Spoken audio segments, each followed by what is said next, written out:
He brings the beer first, and then he brings the rum and Coke. How big of a glass? Maybe that big. Yeah. About 4 inches high? About 4 inches, yeah, 3.5, something like that. Did you ever taste it? Yeah, I took a few sips. Was it strong, weak, medium, or just about right? I'm not a big liquor drinker, so it didn't taste that good to me. I don't. Didn't taste good to you? You don't know if it was strong or not? Strong or not, no, because I'm like... What did Mr. Dahmer do? Did he likewise have a drink? No, I think, yeah, right, a beer, but I don't think he drank all of his drink at that time. Did he have any rum with him? I just noticed the beer, right. Okay. What time are we talking about now that you're sitting on the couch and you get the beer? You got over there about what time and how long after this?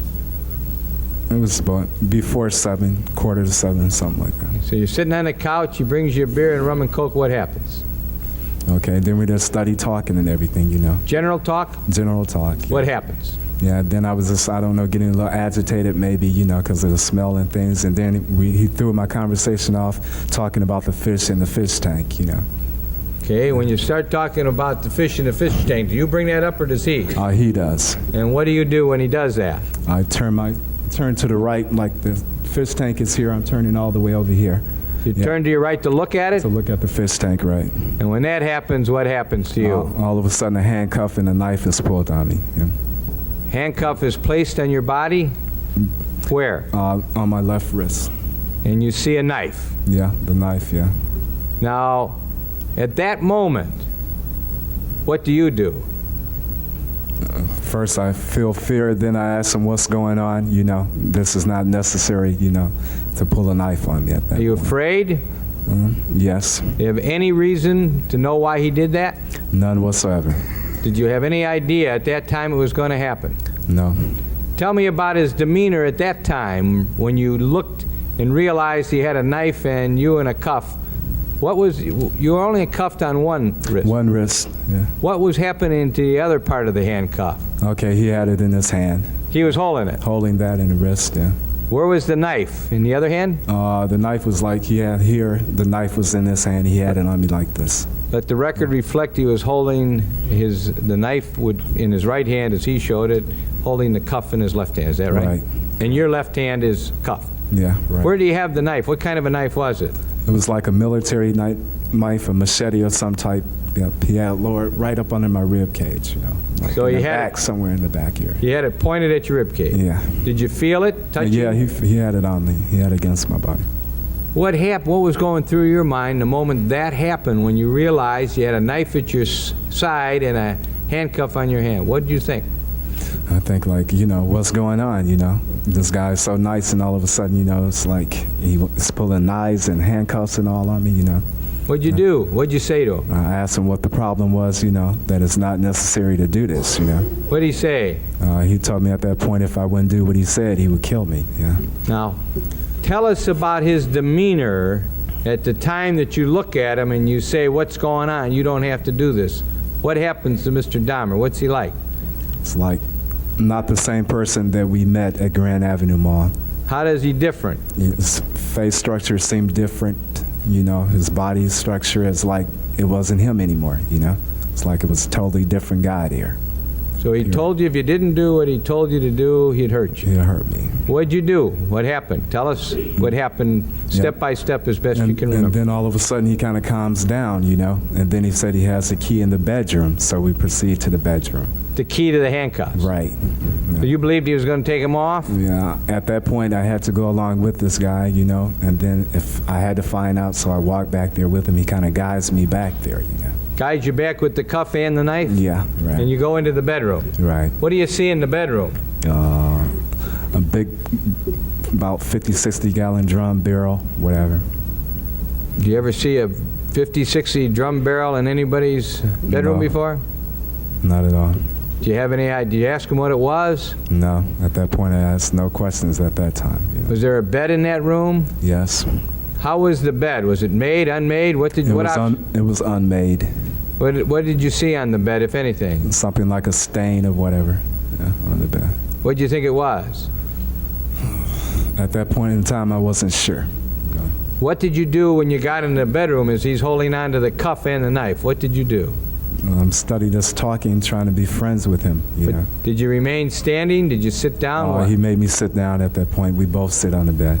Was it at the foot of the bed, side of the bed, head of the bed? Maybe halfway between. Did that room have a TV set in it? Yes. Was there anything going on the TV? Yeah, the Exorcist movies was playing at that time. There was an Exorcist movie on. Yeah. You know which one of them? The name, I'm not sure. I think it's 3. I'm not sure which one. Right. So there was a movie. Did you know it to be part of television or VCR? VCR, normally that's not on regular television, so I thought it was VCR. You knew there was a movie showing. Right. Did you see him put it on, or was it on? No. When we first got into the apartment, he went through the back to the back bedroom. Maybe he put it on then. I'm not sure. Okay. And then what happened? You're both sitting on the bed? Yes. Are you still in handcuffs? Yes. Is he holding the handcuff? Right. Do you still have the knife? Right. Is it pointed at your side, as you've told us before? Right. You trying to be cool? Very much so. You're not fighting with him? No. Not What's at your intention? What are you planning on doing? all. Getting away, I was contemplating on at the point jumping out the window. Yep. I was basically talking with this person, trying to let him know I was his friend. Yeah. As you were sitting there on the bed, when he had you by the handcuff and a knife at your side, at that time, which would have been maybe 7 o'clock, Something like that. what impression was made upon your mind by the conduct, action, manner, expression, and conversation that you observed of Mr. Dahmer? His frame of mind is what you want to know, right? Okay, he acted. At times, he would go through like different changes with me, you know. Tell us about that. One minute he's like nice, then he was telling he didn't want people to leave him or abandon him, things of this nature, you know. Yeah. Well, what did you think about him as a person? What impression was made on your mind of this fellow that you're dealing with here? Yeah.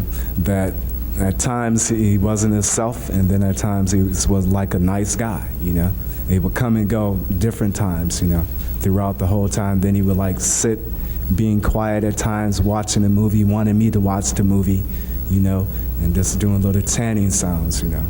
Did you observe him watching the movie and how he would react to the movie? Right, he would like just start rocking back and forth when he, you know, certain parts of the movie or whatever. You have to say, what did he say, Madam? He was like chanting at certain times and rocking back and forth, right? Tell us about his chanting. What was that all about? I'm not even sure, sir, but it was just like, I can't tell you the words. I couldn't understand what he was saying at that time. Can you mimic him? How it sounded? It was like a slow slur, like, some of that nature, some close like that, I'm not sure. Did it keep on for a period of time? Off and on throughout the ordeal.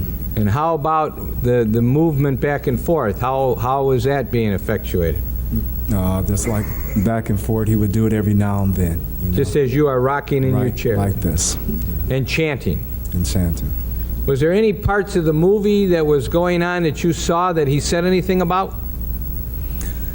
It was like the part about the preacher that used to be a preacher that had got possessed, and that it would seem like he was like interested in that part. That part had his attention more than anything. You know? But tell us about what you mean by that. What impressions were made upon your mind when this was going on as to had his attention? How did he appear to you? It appeared like it was like he wanted to mimic it or be like that part, you know, being demonized or whatever in that nature. I'm sorry, I missed you. Yeah, like he wanted that type of movie.